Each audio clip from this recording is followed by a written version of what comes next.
All right, welcome. Good evening, everybody. I'm so pleased to have you here.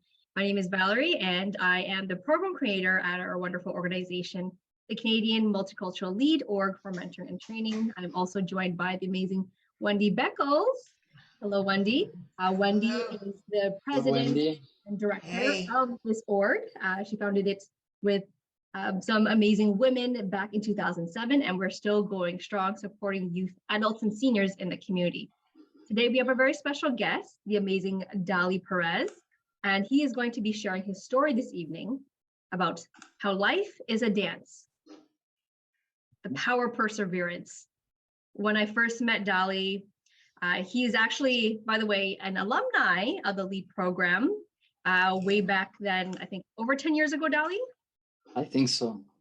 Wow, yeah. So when he was a teenager, I believe, that's when Dali was in the program that Wendy created, along with the other directors, and had his life completely changed. So when I first met Dali and I heard a bit about his story and his background, I knew I had to have him come share with our audience here tonight. So I'm super excited to have him share, all the amazing trials and tribulations, and of course triumphs that he has gone through. And as always, we are recording this so that you can catch it later on our YouTube channel.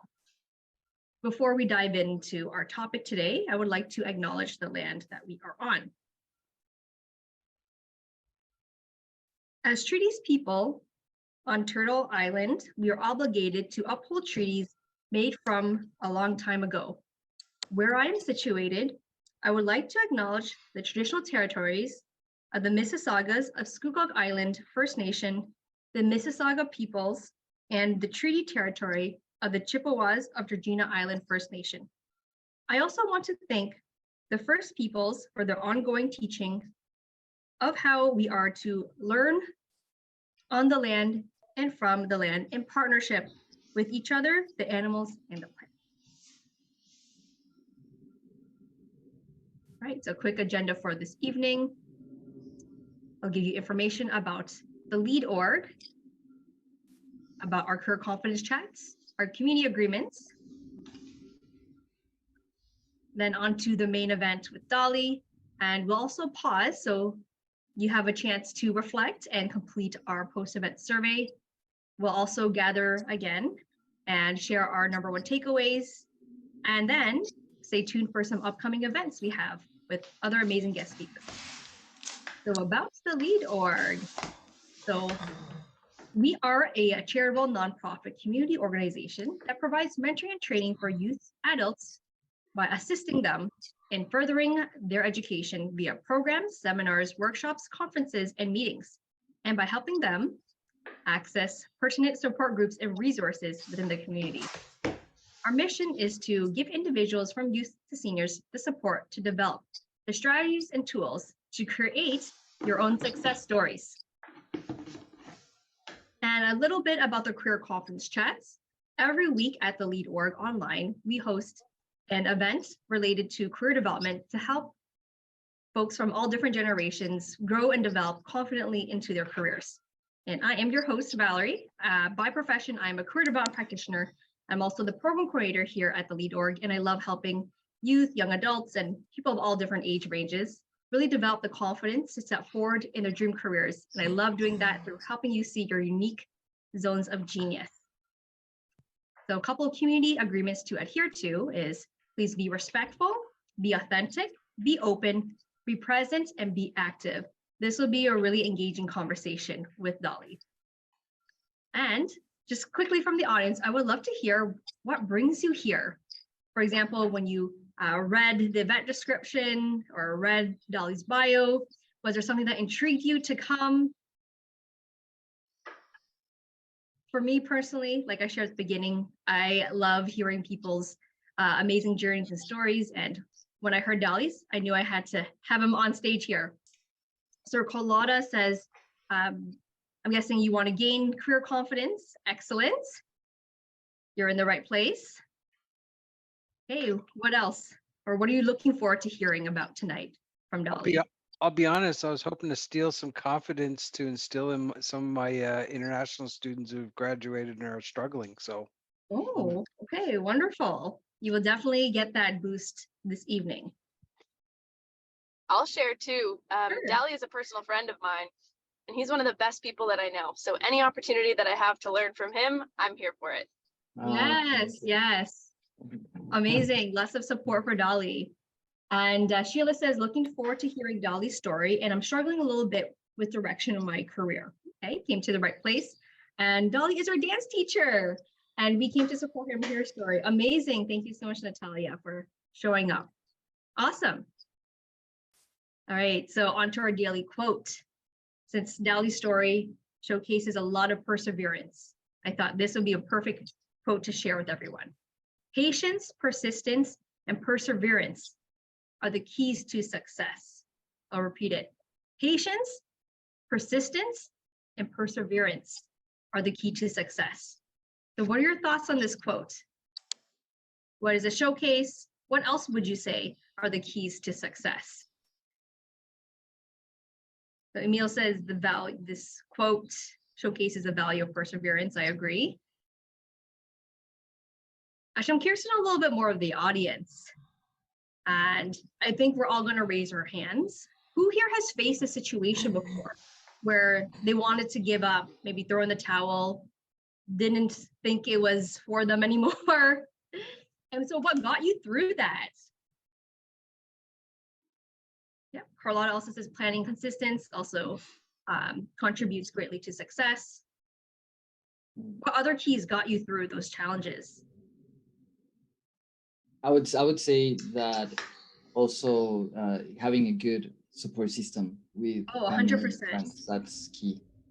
Yes, amazing, which is why I love having these chats weekly, because we have a place to come together in community and really support one another.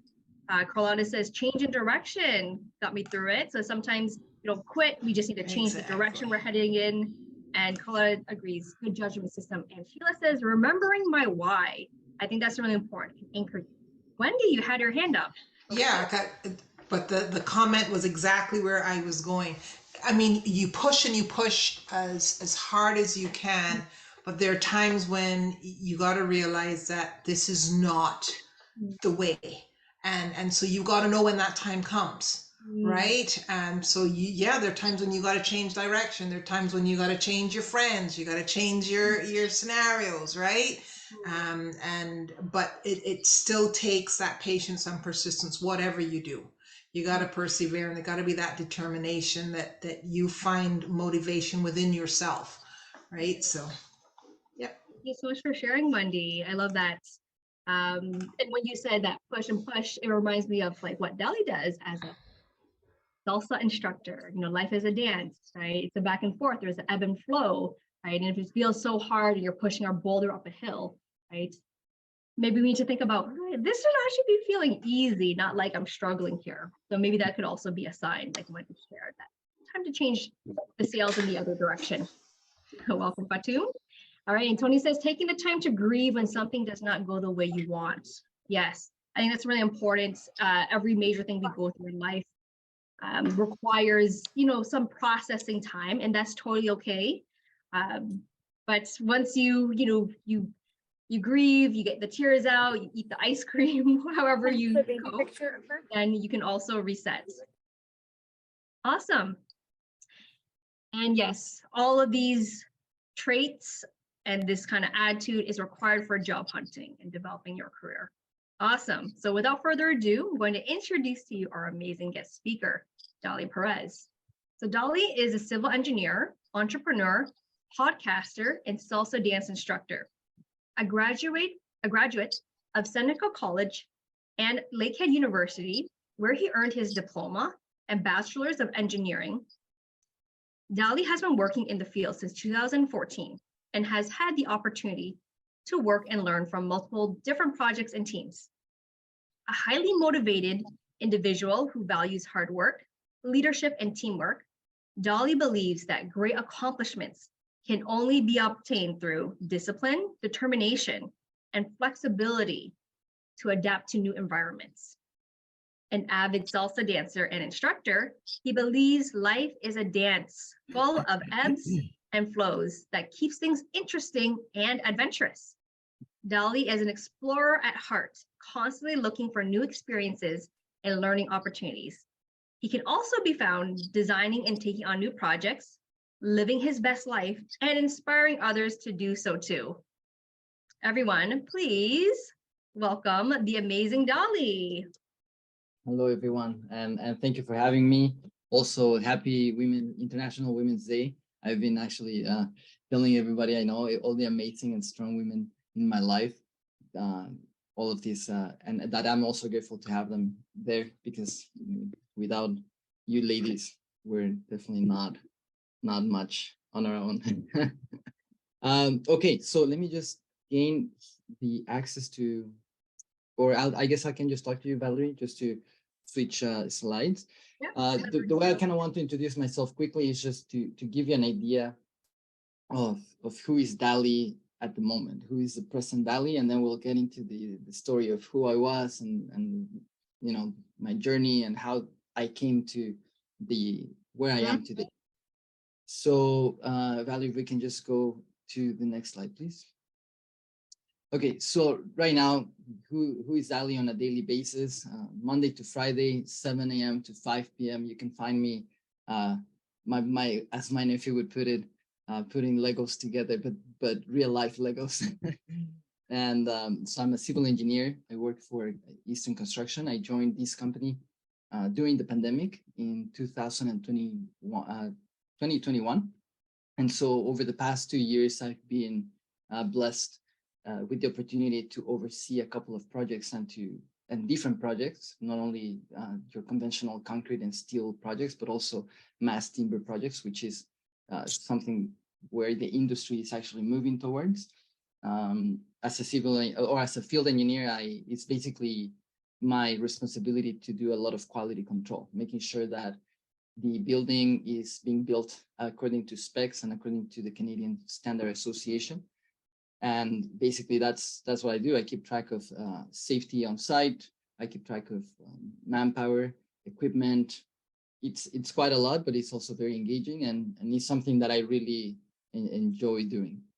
Okay, Valerie, if you can just go to the next one.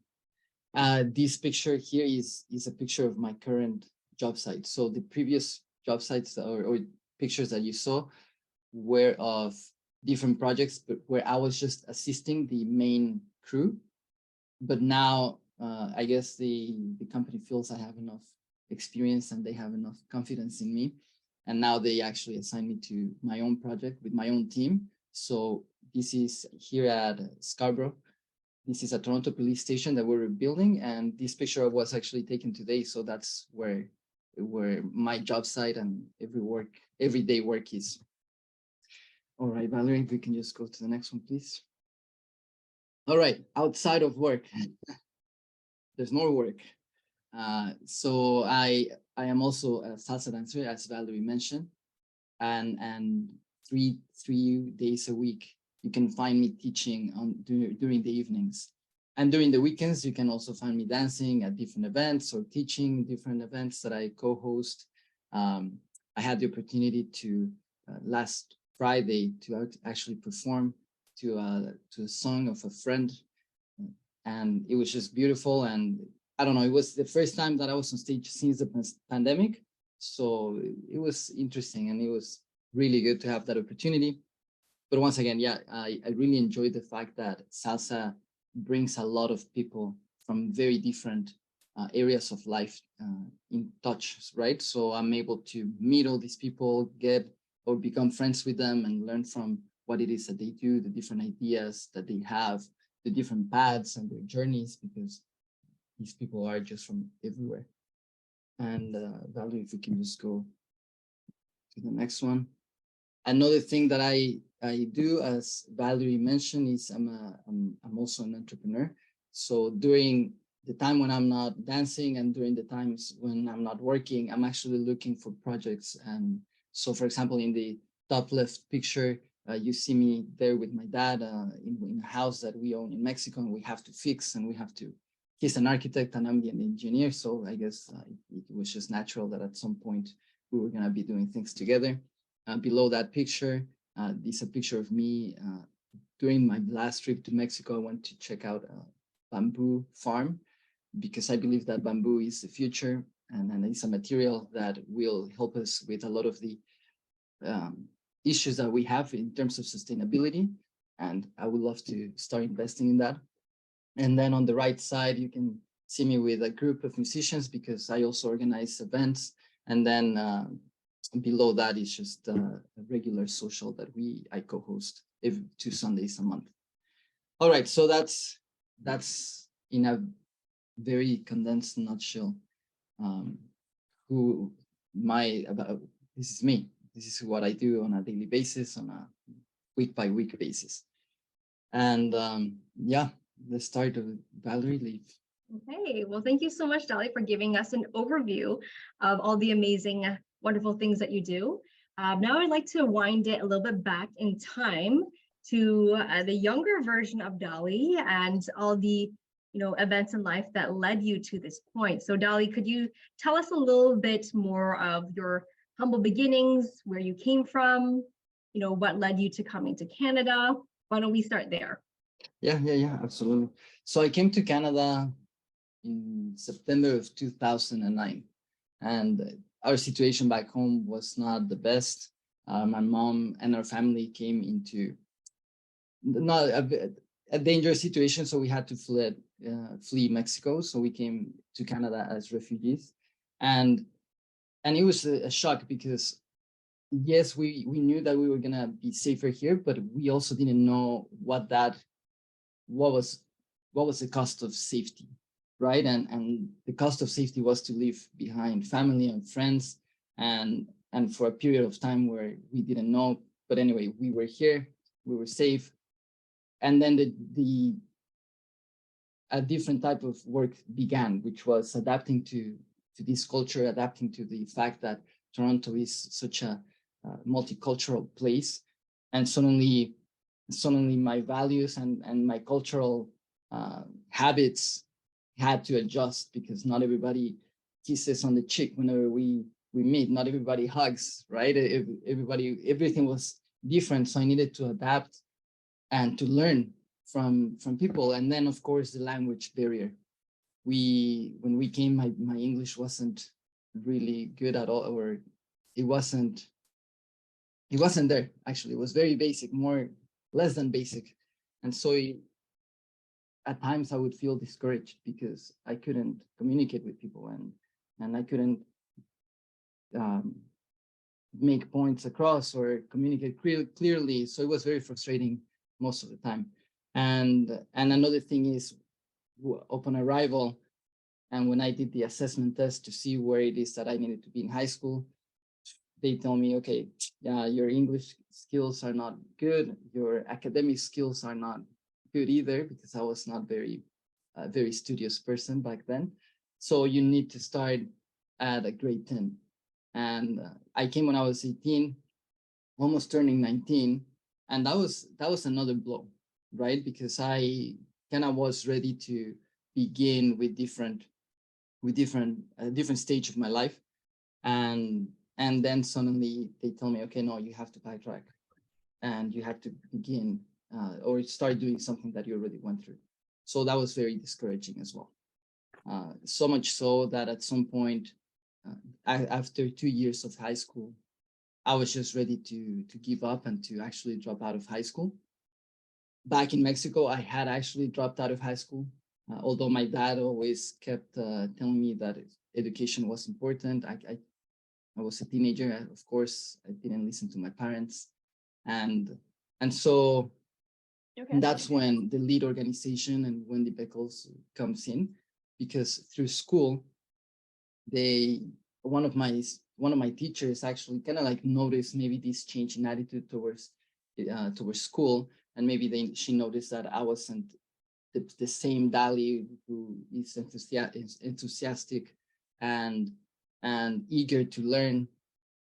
And so they contact me, and I think Wendy was looking for students. She was scouting students, and So they put me through the program, and I was very close to dropping out of high school again and just start living life as a worker in whatever field I could find. And it was because of these mentor-led sessions that I decided to stick through the challenges of life that I was going through at the time. And yeah, I finished high school here in Canada, even though, I don't know, it was a huge achievement because I wasn't really sure I was going to be able to make it. And then the story continues, but that's basically how things began here in Canada. Wonderful. Thank you so much, Dali, for sharing that journey of yours, coming to Canada at a very young age, 18 going on 19, being told that you had to start over, being put in grade 10. I can't imagine how frustrating that was at the time. And wow. So you touch upon, mentor-led sessions. Actually, now I want to go to talking about mentorship and the value of mentorship. Tell us a little bit more about these amazing mentors that you encountered on your journey when you were this close to giving up and leaving school, and the impact that they made. Yeah, I think that it was so important that I was able to hear from a different perspective, especially from all of the speakers that used to come to those Saturday sessions. Everybody had a different journey. Everybody had a different outlook on life, different experiences. But more than anything, what I remember is that they truly cared. It didn't matter what they did. It didn't matter what they wanted to share. What mattered was that they were there because I could feel and sense that they really cared about the youth. And I'm pretty sure that they, during their youth and young years, they experienced similar situations, right? Where maybe they felt lost, maybe they were not dealt good cards, but they managed to go through things, and you could tell that they wanted to share that experience and tell us, hey, you're not alone. Things are difficult. Maybe things will not become easier, but you'll become stronger. So believe in that. Believe that you'll gain the skills and the strength to overcome challenges, and then you'll be fine. And it's interesting because I remember back then when I was a teenager going into my early 20s, everything felt huge. Everything felt super heavy. I felt like everything, okay, something happened, it's the end of the world. I will not be able to make it. I'm not where I want to be at this moment in my life. I'll probably never get there. And then their perspective, because of the years that they've been ahead or they had of experience, then they tell us, no, you can still have it. It's just that you have to be patient. If you want this, it's not going to happen overnight. And I believe that as young people or as a young adult or teenager, sometimes we don't understand that because we haven't been alive for that long, right? We just want something, and if we don't get it there and then it's probably not going to happen, and I'm a failure, and I have to forget about this and maybe just go and do something else, and that's not how things work. Push through the dip, just like Wendy said, right? Yeah. Okay, so tell us a little bit more about this dip. Sorry, Valerie. So what is this dip? Tell us. Okay, so that was the Len Carby. Len Carby was the guest speaker that session when I was just feeling extremely discouraged, and I really connected to that session and to him because he was talking about the dip. And so the dip is a book, and I believe it's by Seth Godin. I've never heard of the man before, but anyway, there I was on a Saturday morning listening to Len Carby talking about the dip, and I remember that he was just saying that that life actually has its ups and its downs, and it is during the down moments when a lot of people just give up without realizing that the next stop could be higher than the up that you just came out from, right? And so I really connected to being on the trough of that graph, because I just felt that nothing was going my way.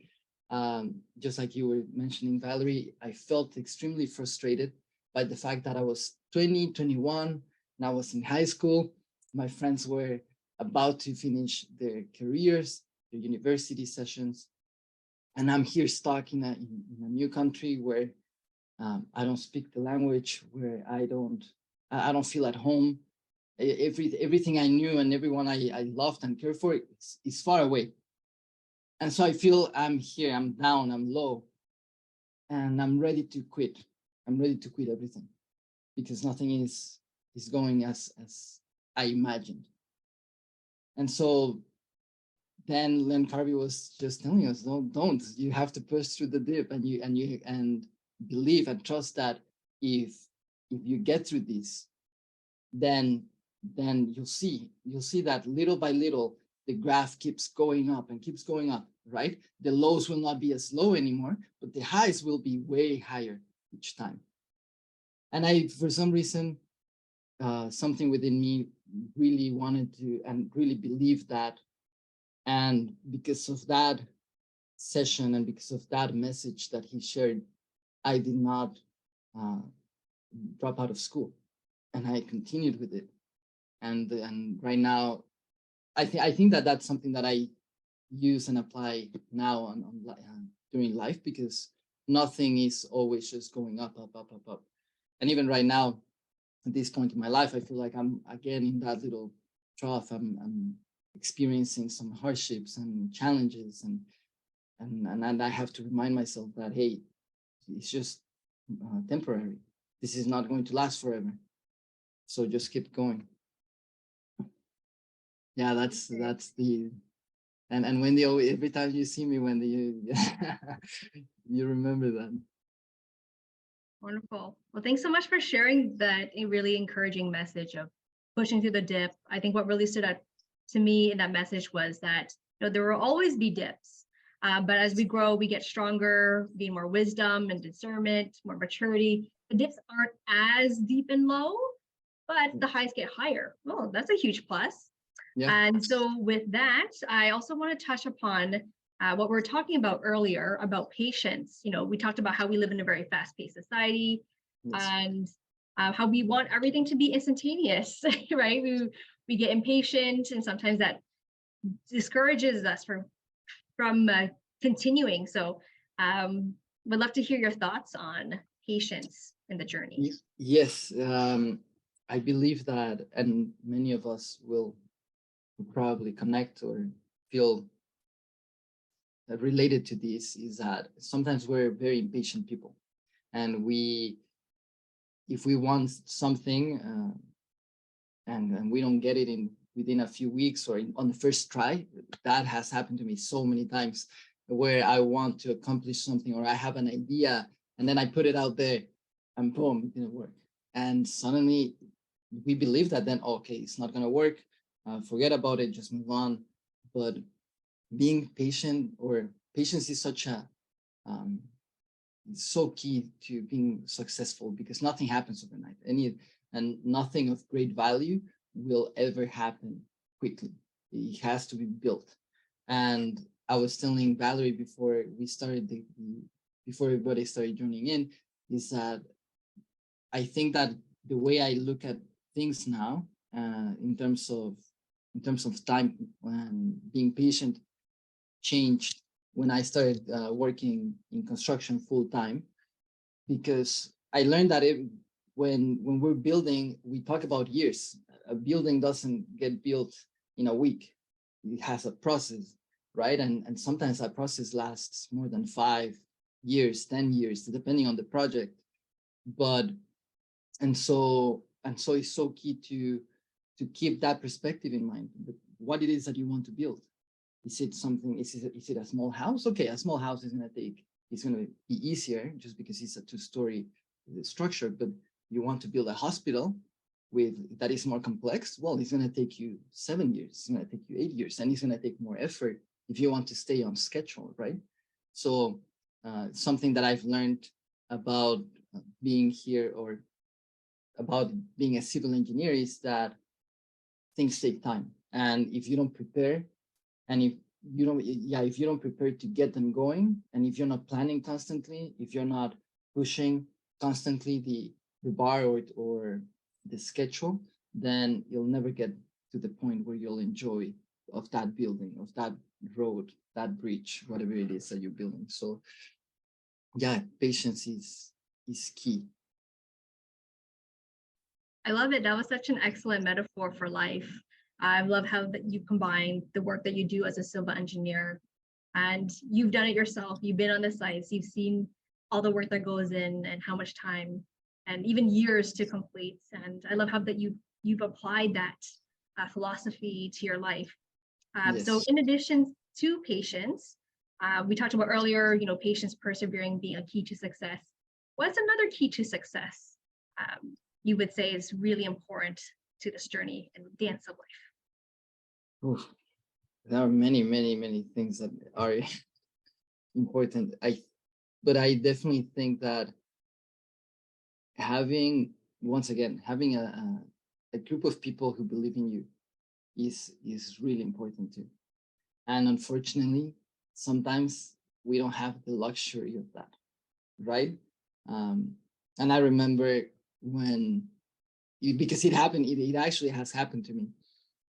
So I'm on this journey of becoming a civil engineer, which took 5 years of investment, right? From 2013 all the way to 2018. And along the journey, I changed. And I started becoming more interested in various things, especially dance. Dance has always been there in my life. It's always been part of who I am. But for me, let's say before 2017, it was just more of a hobby, right? And then suddenly 2016, I moved to Thunder Bay because I went to L.E.A.D University there. I transitioned from a college diploma to bachelor's of engineering. So I had to move to Thunder Bay. And in Thunder Bay, I bumped into this Latin dance community. And then I started dancing with them and everything. And because my level of dancing was a little bit, I still thought that it was average, but for them, it was more than just average.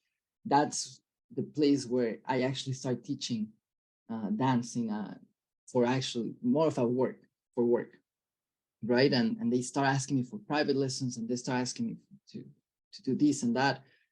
And I had never thought of that skill of dancing as something useful and something that I could actually use to make money.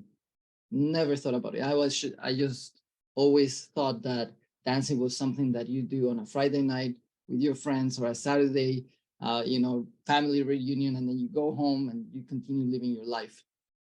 And so that actually changed something in my brain, because I realized that I could be doing something I love and make good money and enjoy the process, right? It wasn't as intensive in terms of physically or mentally or whatnot. It was just fun, and I really enjoyed teaching. So after that, the next year I went to Cuba, and in Cuba I learned the amazing world of salsa, right? Because in the end, Cuba is where all of these rhythms, and that's the birthplace of all of these. And I just fell in love with it. So I come back from that trip. I come back to my last year of university, and my mind could not stop thinking about opening a dance studio and become a dance instructor and become the best dancer that I could or that ever lived. But you could imagine that how my friends and my family felt. I mean, after a 5-year investment, my last year of university, right, as a civil engineer, with experience in the field, my friends at that time we were in the last year. So by December, January, that's when they started sending out resumes, because we're approaching the end line and they're already lining up their next move, right? And a lot of my friends, a lot of my schoolmates, they're asking me, okay, so where are you going to go? Are you going to go back to the company that you were working with last summer? And I would keep telling them, no, I'm not actually applying to anything.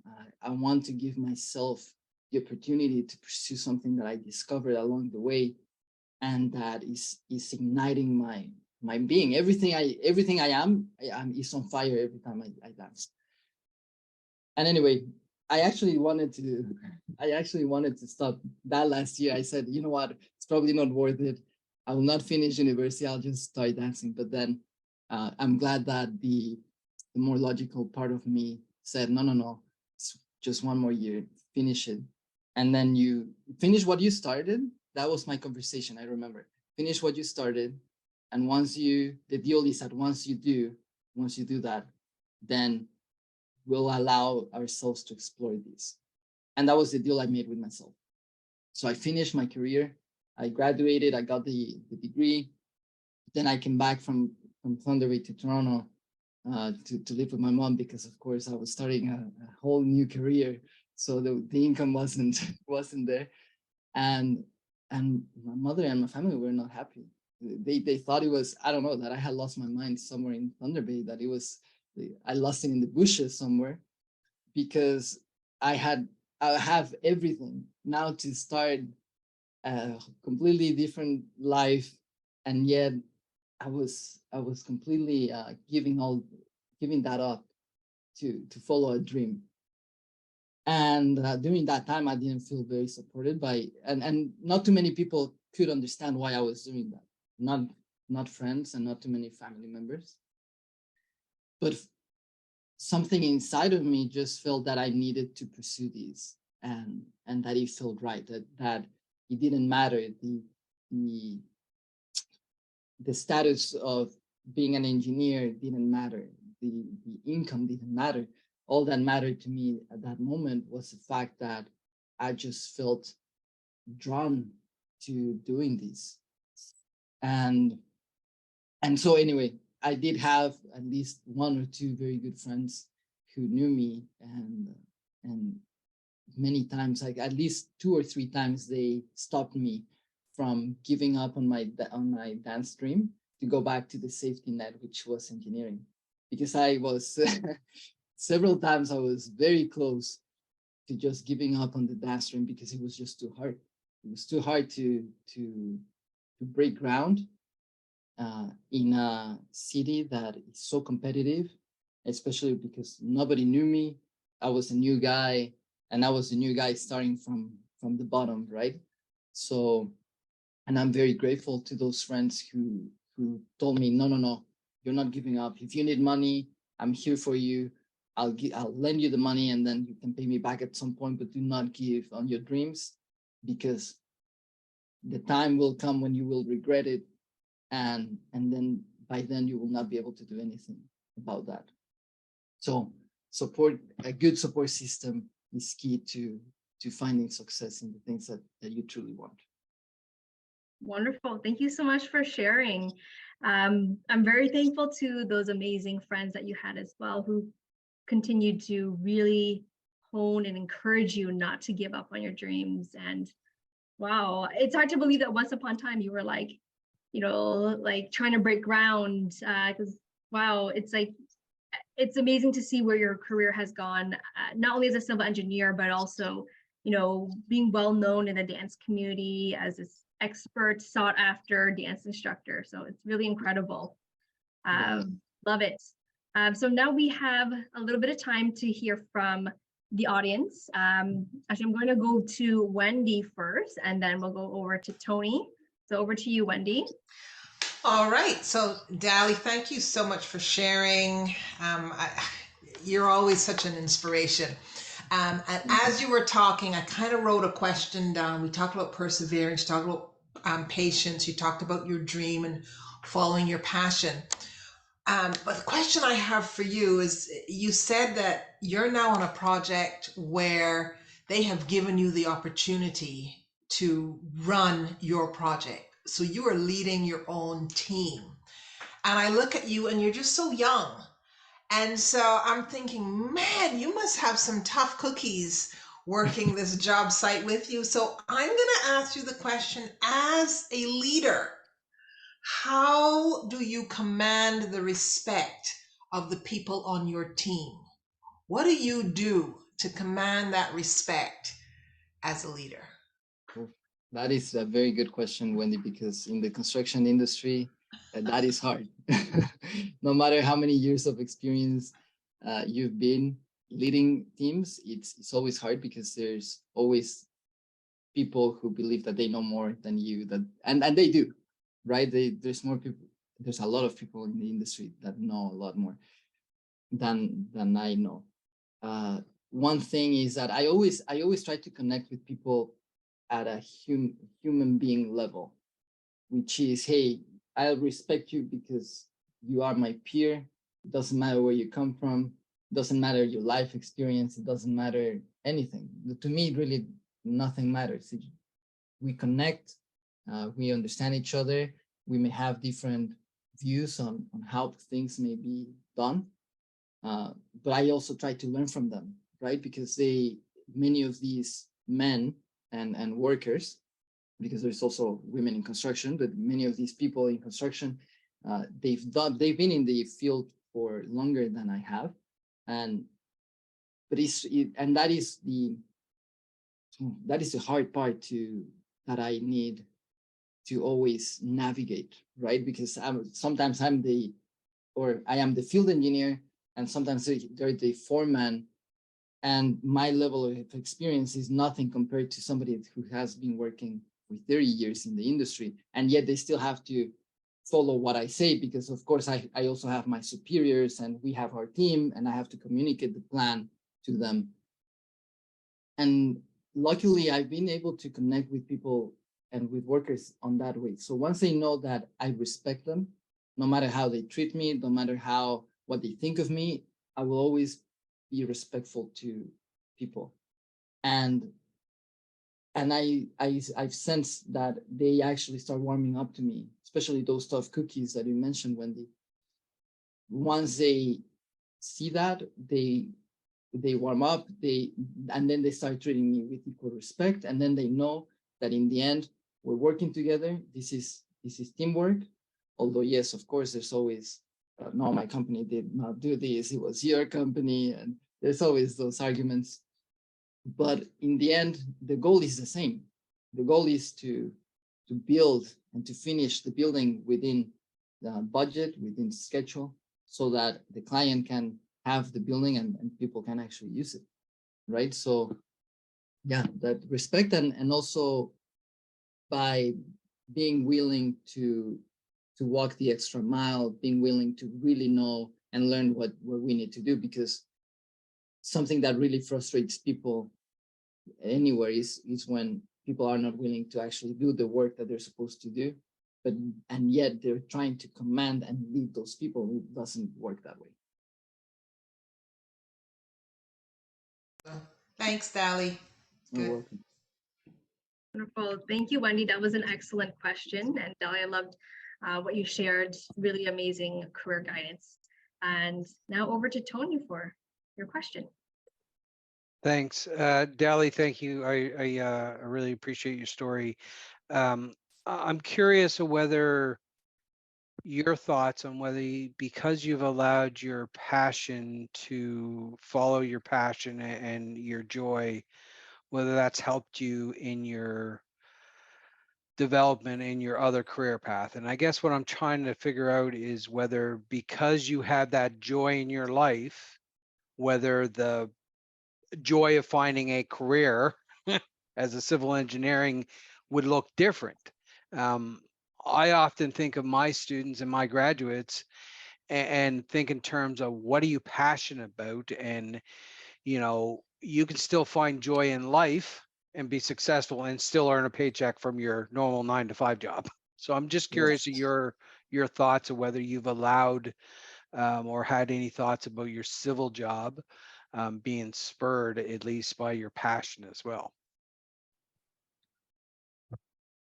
Something that following this passion, and because when we speak about something we're passionate about, that implies that that activity or that one thing ignites you, right? And it gives you life. And when you have something like that in your life, then the boring or the dull areas of your life are more bearable, I feel, right?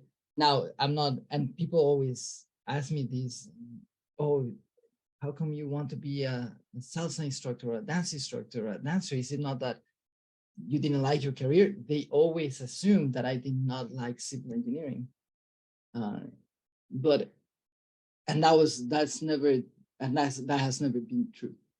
I do like civil engineering, and I do feel, yes, maybe not as passionate about civil engineering as I am towards dance, but it's something that I still like doing. It's just that I love dancing way more. Dancing gives me more energy, gives me more that life juice than civil engineering does. Civil engineering, I love because of what it has taught me. It's taught me discipline. It's taught me how to think about problems, how to solve problems. It has its uses, and I will continue being a civil engineer all my life.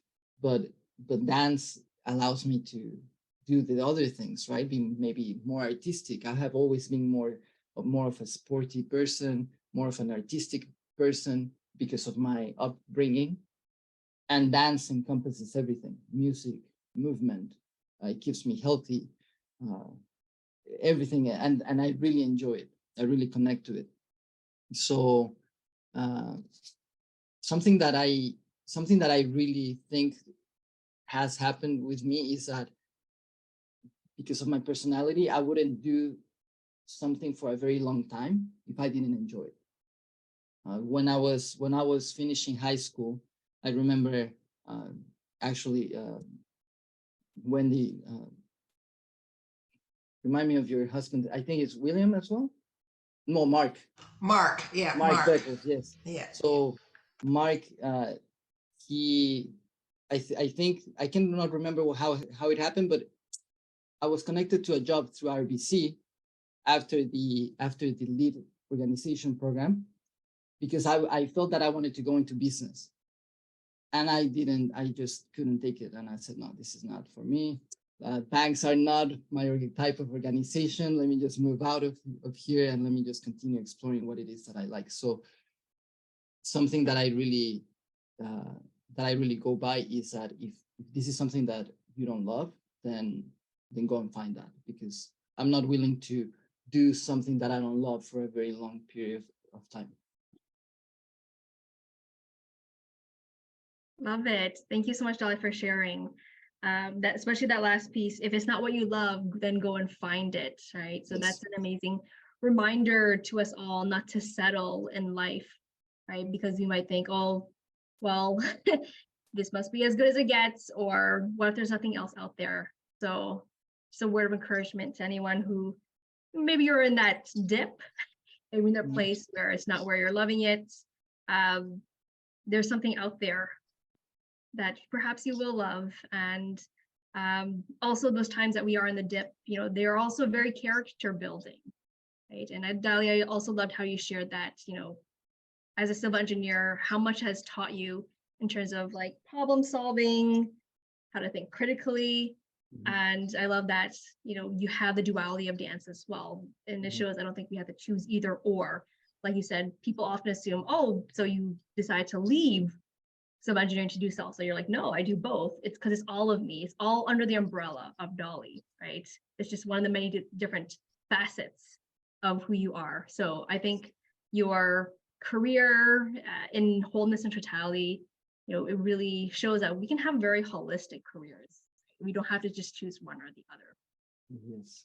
Wonderful. And I think just to add to that point, the reason why at the beginning or upon graduating university, I decided not to get a full-time job is because I believed the lie that I was told constantly, that I needed to choose one thing.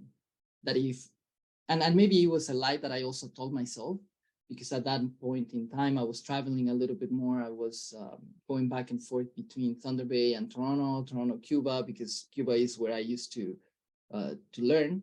And then Thunder Bay is where I used to teach. I had my student base there while I was trying to get off the ground in Toronto.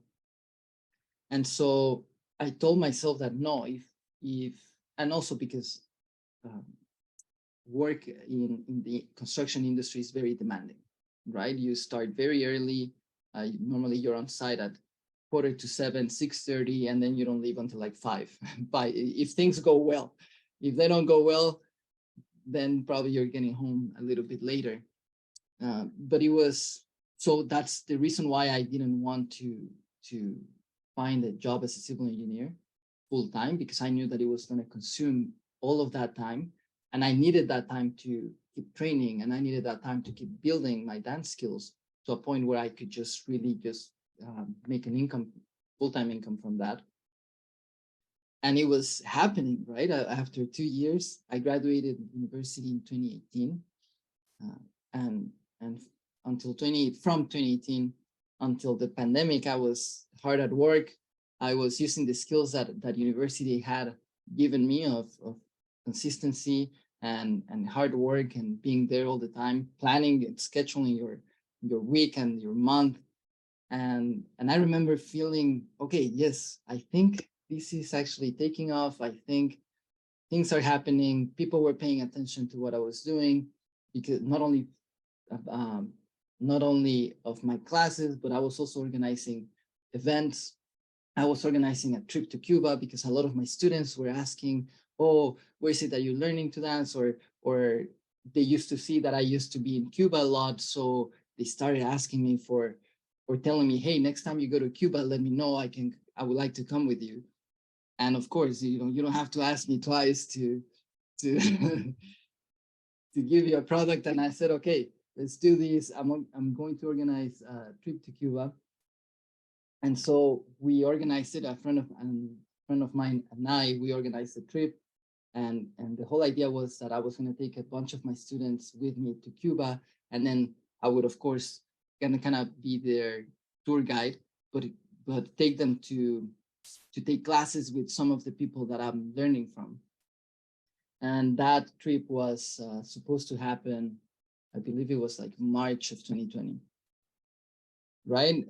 Everything was good. Everything is taking off. I'm feeling good about the decision that I made. And then the pandemic comes, everything closes, no dance studios, and all my income opportunities just went to the floor. And that is why I had to transition back into being a civil engineer. I gave myself, it was like 4 months. I said, okay, let me try to, that's how I actually started the podcast, because now I had all this free time. We were waiting, right? They told us 2 weeks. Family's there for 2 weeks working on my podcast. I said, okay, I'm gonna put this out there. And then in 2 weeks, we resume work. A month passed by, 2 months passed by. I started getting worried. I started sending out resumes because I didn't know what was happening. But construction companies at that time, they were also very uncertain of what was happening. So they were not hiring. I started working as a carpenter just because I couldn't stay home. Like the podcast was going well, but I had all this free time. And then what do I do with it? So I worked as a carpenter, as a laborer while things were happening. And then that's when I get hired.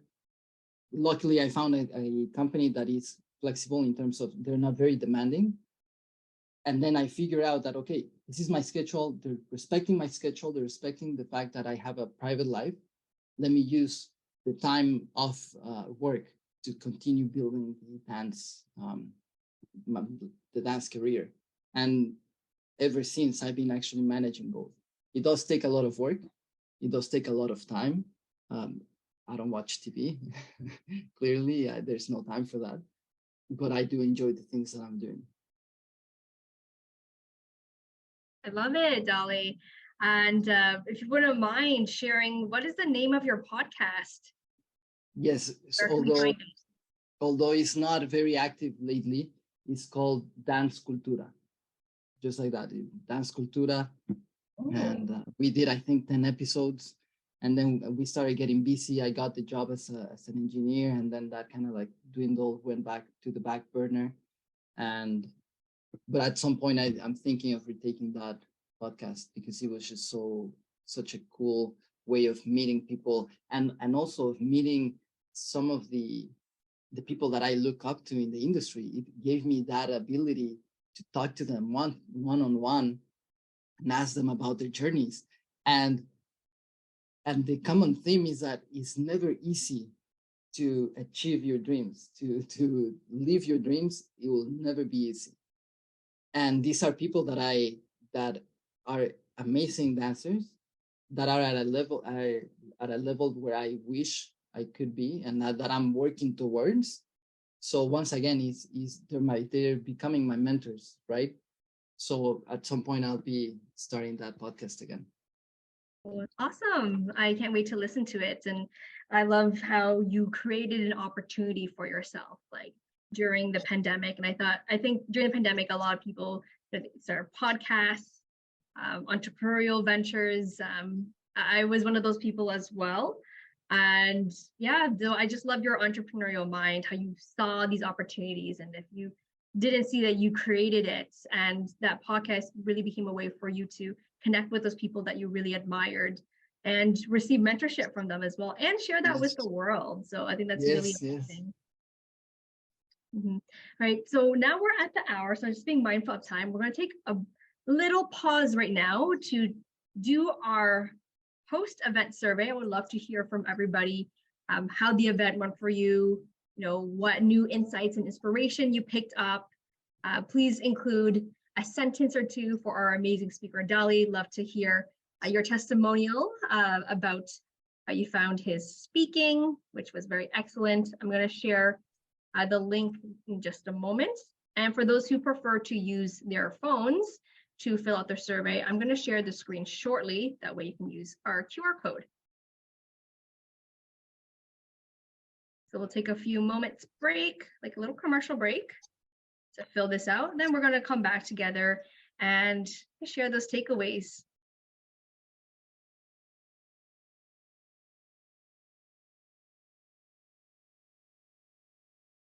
Give everybody about 2 to 3 minutes to do this.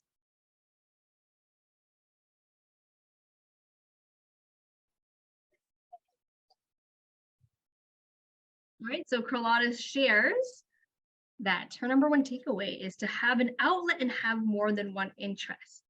Love it. I love that we're dispelling that myth that you guys gotta choose the one thing and the one thing only. Yes, and to be honest, it's so interesting because society at large tells you that, oh, you have to do this one thing. And I mean, yes, focus is important. And that's something that I'm learning a lot these past few years, just because I feel that I'm the type of person that it gets very excited with many things. And I'm always like constantly having ideas and especially like ideas for businesses or just anything. And so, yes, focus is important, but do not limit yourself to just one thing, though, because it's limiting your opportunities and your experience as a human being. It's just like putting yourself in this very small bubble and say, oh, I can only do, I don't know, this.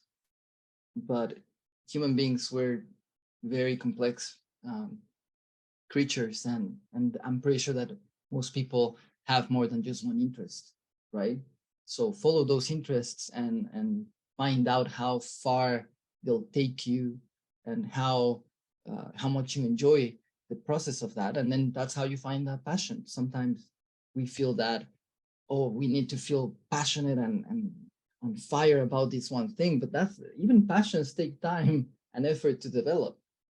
So yeah, don't believe that lie. It's a lie. Love it. Dispelling these myths together in these chats is awesome. Our is blowing up. Wendy shares, following your passion and having your career is not an either or. You can do both. Yes. So, and this is how she does LEAD, the LEAD org. It's her passion. Yay. And it's all because Wendy followed her passion that we are even here today in this room. So yes, it goes to show amazing things can happen when you do follow that passion. Also, I love your point, Dali, about having focus as well, especially as multi-passionate people, but also not limiting ourselves. Astrid says, doing what makes you happy, having that balance and following your heart. Oh, we have a question about the bamboo farming. I was also curious about that. Yes, yes. How it'll help the environment. You want to comment on that, Dali? Okay, so bamboo is one thing I learned about in one of my classes I believe I was in college at Seneca College. So of course we know that that human beings have altered and continue altering our environment, and now we are seeing a lot of that climate change effects. And so the reason why bamboo can help is because bamboo is a grass that once it matures, and it takes around 5 to 6 years for the plant to mature, it grows 1 meter a day, right? And the material or the fibers of bamboo, they're as hard as concrete. So the compressive strength is just similar to concrete, and then also the flexibility strength that it has is similar to steel. So it's a very, very versatile material and you can do anything with it, virtually anything. You can build houses with it. Actually, a lot of countries are already taking bamboo or the construction with bamboo more seriously. You can build tables, furniture, paper. There's so many things that can be derived from bamboo. And another thing that I was learning about it is that it actually takes more carbon dioxide from the atmosphere than trees do. So and they're honestly, if you guys are interested and if I was able to pique your curiosity about bamboo today, get into learning about bamboo, just because it's really an amazing material, and I believe that is the material of the future, because our society has a big issue right now to solve, which is how do we mitigate the effects of climate change while at the same time providing the products that we need for everyday use, right, for almost 8 billion people. That was amazing. I feel like I just attended a TED Talk about why bamboo is a material of the future. Yes.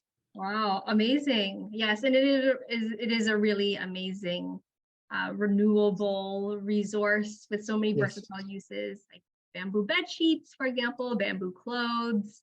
I have a can of bamboo in my cupboard. I have a pillow, a bamboo pillow. One of my kitchen tables is made from bamboo. Nice. Yeah, bamboo is great because it helps also filter water, it cleans water, it cleans the air. Buy bamboo products. Okay, amazing. Yes, I really like bamboo stuff too. Awesome. And in the chat, we also have Stephen. Thanks so much for coming, Stephen. He and I actually connected and met recently. So his number one takeaway. Or Stephen, I'll hand the mic over to you if you want to share. Yeah, sure. Dali, your story is actually inspirational. What I found is the difference between you and others who often complain about their current situation, whether it be not ideal or lacking support. The difference is you took massive action, and part of the massive action is you didn't give up, but it would have been easier to give up, but you chose not to. So I thought that was a big takeaway out of all of this. So thank you. No, thank you, Stephen. And I'm a very stubborn guy. That's why I did not give up. That helps. So you're also in construction? Used to, yeah. Oh, okay. Now I'm in the world of real estate, so similar. Okay. Yeah. Similar. Yeah. No, that's good. But yeah, no, thank you. I think that unfortunately sometimes everybody has ideas and everybody would like to do things, but sometimes we're so afraid of taking action, right? And it can be several factors. It can be the fact that we don't want to embarrass ourselves, because taking action can lead to making mistakes. And I've made many, many mistakes in my life, and I continue, and I will continue making them, right? But I think that once we understand that making mistakes is is part of the learning process, and it's not something that we we need to be ashamed of, right? When we are able to what's the name of this, detach ourselves from the mistakes that we make in the process of pursuing an idea or in the process of becoming better, that's when you're able to really start taking off and your journey starts accelerating, because and for example, at this point in in my career, I know that a mistake is a lesson that will teach me how to do things, and it'll allow me to think about, okay, if I make this mistake, how do I solve it, or how can I change this? How do I use this information that I gained so that the next time I apply it, so in the next iteration, it becomes a little bit better, right? And that's the journey of human beings. We're constantly getting a little bit better, and ever since we became humans, we are the product of trial and error. Our societies are the product of trial and error.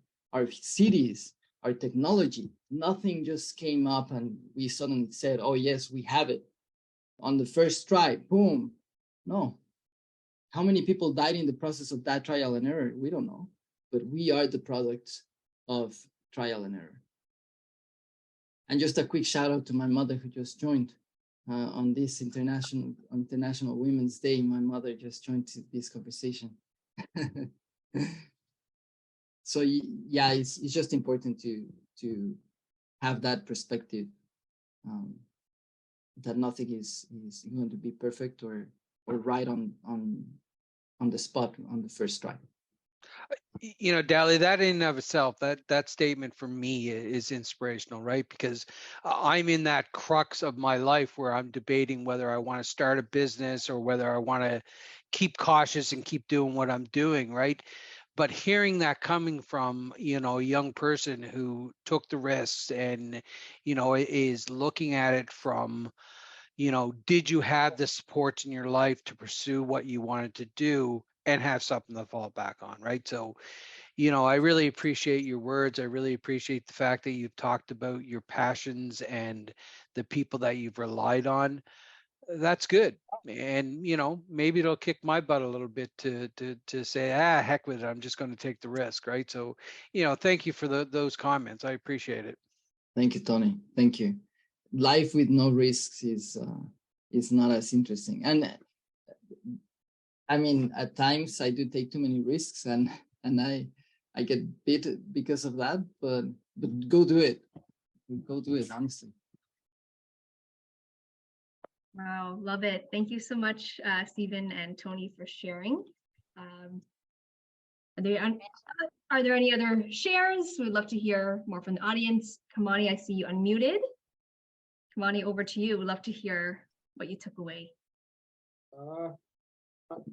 I mean, the process, the fact that you adapted, right? You didn't really collapse, I guess, under pressure. You adapted. That's a huge takeaway for me. Like Tony said, I mean, you just either you overthink or you're just not sure. But just hearing your story, it's everything about it is inspirational. Not just the mechanism of it, but just the whole, just everything about it really is inspirational. Yeah, I don't know. I mean, I could highlight one or few things, but I think it wouldn't be fair.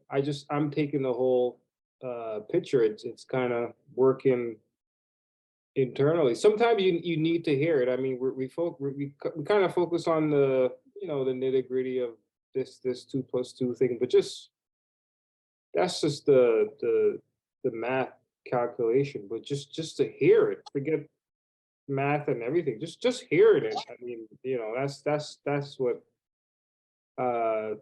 did it for me. And it's not a wave your finger type of thing. It's more of you know, make sense of your life through mine, and you presented in a good way that I could take yours and make sense of mine and make the changes that I need to make. So thank you. Yeah.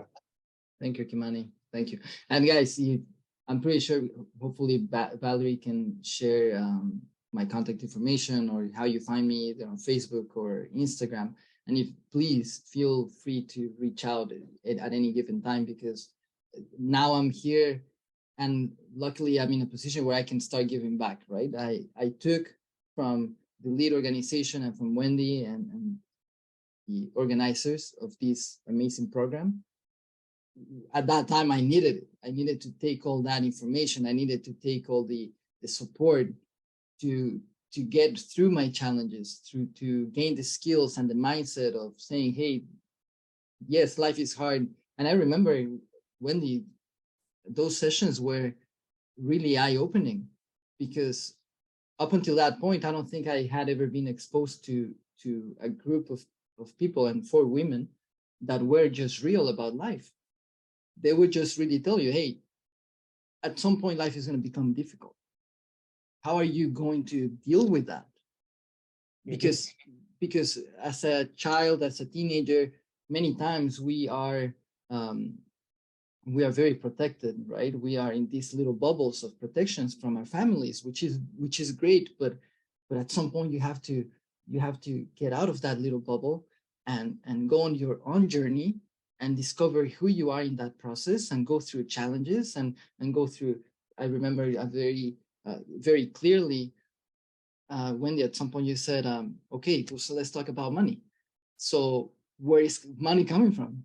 And I remember thinking, well, I mean, yes, I understand the concept of money, but family provides some money, right? At some point I'm going to have, wait, you're saying that at some point I'm going to have to go and earn it?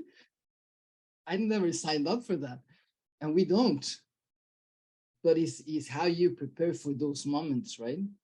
And life will always have a surprise, whether it's a good surprise, whether it's a bad surprise, a challenge.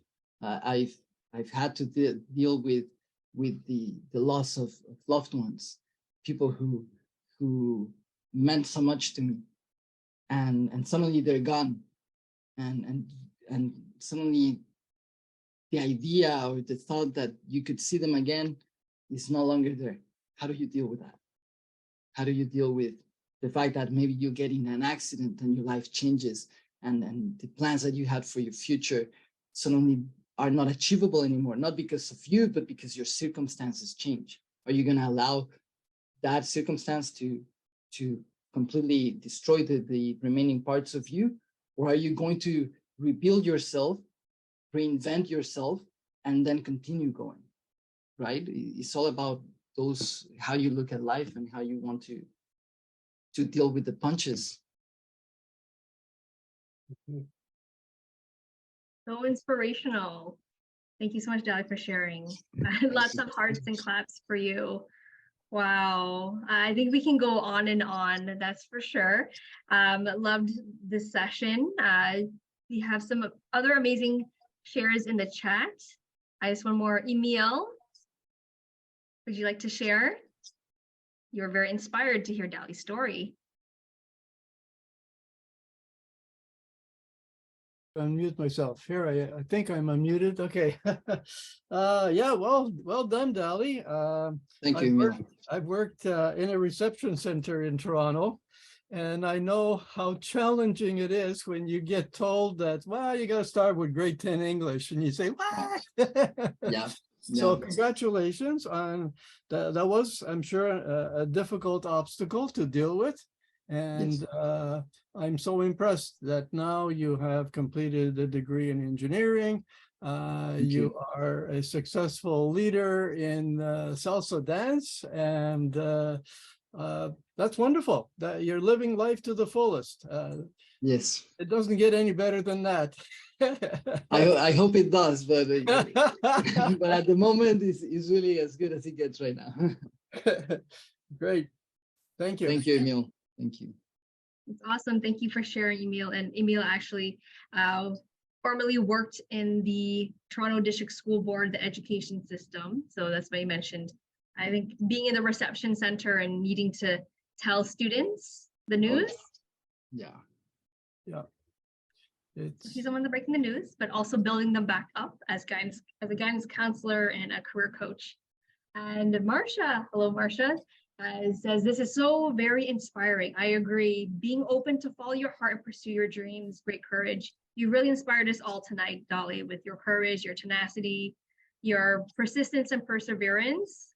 And I really, really hope that you continue to do speaking and continue to share this message, because I'm sure there's a younger version of Dali who needs to hear this message. And speaking of which, so it's such an incredible journey.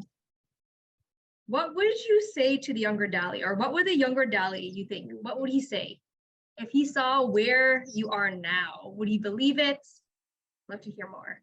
No, I don't think so. I don't think he would believe it, just because life has turned in so many different ways. Like, I never imagined I could be doing so much when I was 10 years younger. No, I think that at the time I felt very limited about my situation. I actually and I figured, or recently found out or discovered, that for so many years after I moved to Canada, I believed I lived in the lie that I was telling myself, that I was at a disadvantage for having come from a different country, or for not having come earlier or younger to Canada. So I always felt that the fact that I didn't speak English well for the first 3 to 5 years of coming here, or that I had to redo high school. I always thought that all these things were keeping me behind, right? Or they were my disadvantage. Until recently, I figured that thing that I thought it was my disadvantage is now my greatest advantage. It was always an advantage, but I chose to look at it the wrong way. So I don't know. When I was younger, of course, my perspective was limited. My view of the world was very limited. Yes, I did believe in myself, but I wasn't sure how capable I was and how capable I am. So no, I don't think my younger self would believe that this was all a possibility. Thank you so much for sharing, Dali. And in the chat, your mom says, "I'm so proud of you, my son." Aww. Yeah. Yeah, it's been a long journey. So amazing. So shout out to Elvira, Dali's mom, for raising an amazing son. Elvira, would you like to unmute and share? She was, let me see.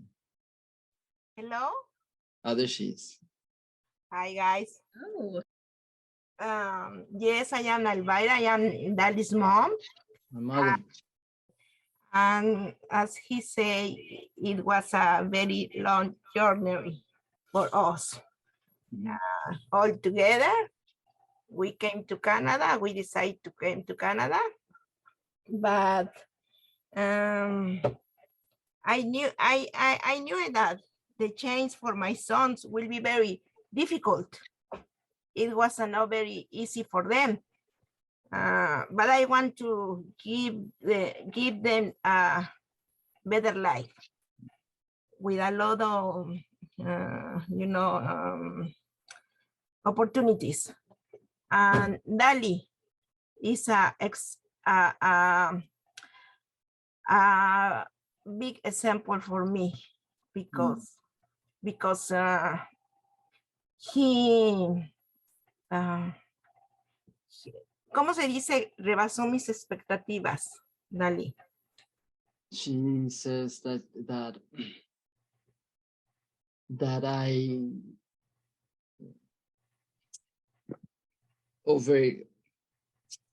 I guess she had expectations about me, but then I overdid them. Like I went beyond those expectations. Yes, he is an example for me and for my another children. Even when he won the Valedictoria prize in the high school. A valedictorian award, yes. In the high school, I knew that this guy is gonna be a very, very big guy. So I am so proud of him. I am thankful for all the teachers that was in his life, because I know there is a lot of people beside me help him to reach his goal. Now he's a civil engineer and has a hobby. He likes to dance, but since he was a very leader guy, he always was dancing, So thank you for sharing with us, Dali. Thank you. Ma. Gracias, ma. Thank you so much, Elvira, for having such an amazing son and for all your sacrifice for your family and for your kids' future. Dali is so amazing. I'm so happy that we were able to connect and, put our heads together to create this amazing session this evening. And like Emil shared, I also really loved what you shared about, what you thought was your biggest disadvantage was actually your biggest strength. And it's just that little difference in perspective that makes all the difference. So indeed, perspective is so important. And we need to reframe what may seem like disadvantages to see the opportunities. And I agree with Astrid too. Yes. Yeah, it's interesting, and it shows you how powerful our minds are, right? If you feed a narrative to your mind will make it true. And if I had not found out that those disadvantages that I thought were against me were actually making me stronger and made me a more versatile human being, like if I had not stopped that narrative and say, oh, wait a minute, none of this was ever a disadvantage. You wanted to believe that these things were working against you, but in fact, they're working for you, right?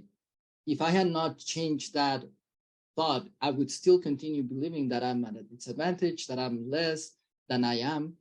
And then that it's just a domino effect, right? That becomes bigger and bigger, and the snowfall or the snowball effect, right?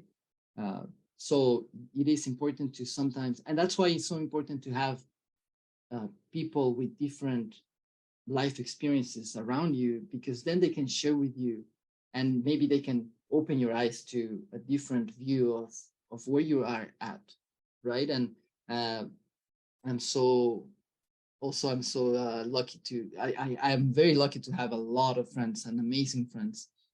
And I'm so glad to see that many of you are here in this session. But also, for example, one of my math teacher from high school, I still go and hang out with him and his family.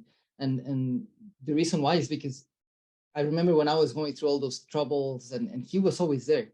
He was always there giving me his perspective and telling me that, hey, don't worry, this is how life is. Of course, he's 30 years older than I am, so he has 30 years of experience more in life. And I remember that our bond was so special. His birthday was last week. We're planning to meet up maybe next week or this month for sure to celebrate him. And every time we meet, I get to talk to him. He gets to see where I am in life. I get to see where he's at in life. And then we just share those experiences. And then he feeds off from, I guess, my, my experiences and vice versa. And then he's just like, okay, well, you continue with things. If you ever need me, I'm here. And that is such a, I don't know, I'm so grateful to have people like that in my life that help me understand life from different angles. Thank you so much, Dali. Tonight, you have also helped us understand life from different angles. It was such a pleasure to host. Yeah, I'm super impressed, so inspired, as is everyone here tonight. So thank you so much again, Dali, for taking the time to speak to us and share your amazing life journey and inspiration. And the journey continues. I'm super excited to see, what the next chapters hold for you. And I'm super glad that we have you as part of our wonderful community. So thank you so much Yes. again, Dali. Thank you, everyone.